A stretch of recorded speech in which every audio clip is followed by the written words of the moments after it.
The day I agreed to marry a woman I had never touched, never loved, and believed would never stand again, I told myself it was just a contract, ink on paper, food on my son's table, survival.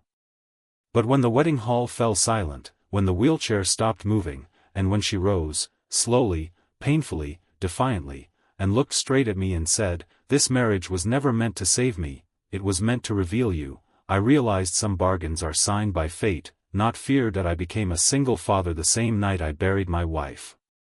One moment I was a husband planning a future, the next I was a man staring at a small coffin, holding the tiny hand of my 6-year-old son, Noah, wondering how love could disappear so fast and responsibility arrive so cruelly. Life didn't pause to grieve with me. Rent was due. School fees didn't care about heartbreak. Hunger didn't respect loss that I worked 3 jobs, warehouse nights, delivery mornings, cleaning offices at dusk. Still, it wasn't enough. Some days, I skipped meals so Noah could eat. Some nights, I smiled so he wouldn't see the fear shaking inside me. I told myself this was what being a father meant, bleeding quietly. Then came the offer. It arrived through a lawyer in a black suit who spoke softly, like bad news should be whispered. He said a billionaire businesswoman named Eleanor Whitmore needed a husband. Not love. Not romance. A husband. Someone respectable. Someone invisible. Someone desperate enough to say yes. She was disabled, confined to a wheelchair after a tragic accident years ago. The marriage would last 2 years. In return, Noah's education would be fully funded. A house. A monthly income that would erase every fear I had carried alone. I laughed at first. Then I cried. Then I said yes. I told myself it wasn't selling my soul, it was saving my son. The first time I met Eleanor, she didn't look broken. She looked tired. Sharp eyes. Calm voice. Her hands rested still on her lap, but her presence filled the room. She didn't smile. She didn't apologize for the arrangement. She simply said, "I won't interfere in your life. You won't interfere in mine. Respect is the only requirement." I nodded like an employee accepting rules. What I didn't expect was how she watched me, not with pity, not with arrogance, but with curiosity, like she was reading a book she already knew the ending of. The wedding was scheduled fast. Too fast to think. Too fast to back out. I wore a borrowed suit. Eleanor wore elegance like armor. The guests were powerful people who whispered behind champagne glasses. They looked at me like I was bought. They looked at her like she was fragile. As the ceremony began, I kept my eyes on the floor, reminding myself why I was there. Then something changed. The air shifted. The murmurs stopped, the wheelchair creaked, and Eleanor's hands gripped the armrests. When Eleanor stood, the room forgot how to breathe. It wasn't sudden. It wasn't dramatic.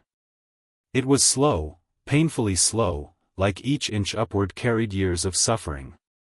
Her legs trembled. Her body shook. But she stood. Gasps echoed like thunder. She let go of the chair, and then she looked at me. "I was never paralyzed," she said calmly. "I was afraid."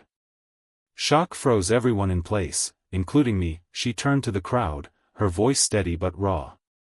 She spoke of the accident, of recovery hidden from the world, of how power made people see her as weak, controllable, pitiful.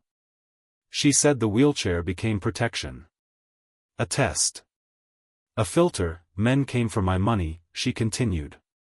Pity came disguised as kindness. Control came disguised as love. Then she faced me again. "But you," she said softly, "came for none of it. You came for your son." My heart pounded like it wanted to escape my chest. She told them how she had investigated me, my sacrifices, my skipped meals, the way I carried grief without complaint. She said she didn't need a husband to complete her. She needed one to understand her. "I didn't choose him because he was desperate," she said. "I chose him because he was honest." Tears blurred my vision. The contract I thought trapped me was never a cage.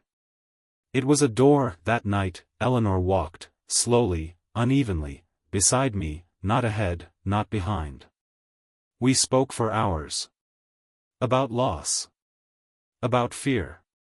About the quiet strength it takes to keep going when no one is watching. The marriage didn't change overnight. Healing never does. There were arguments. Walls. Silences heavy with past pain. But there was also respect. Laughter. Trust built brick by brick. Noah stopped calling her Miss Eleanor and started calling her Mom without anyone asking him to, and one evening, months later, as Eleanor stood without support and watched the sunset, she whispered, "You didn't marry me to save yourself." I took her hand and replied, "No. But loving you saved me anyway." Sometimes life forces us into choices that look like surrender. But hidden inside those choices are tests of character, not worth. Love doesn't always arrive as romance, it arrives as respect, as sacrifice, as standing up when the world expects you to stay broken. And the strongest people are not the ones who never fall, but the ones who rise quietly, even when no one believes they can.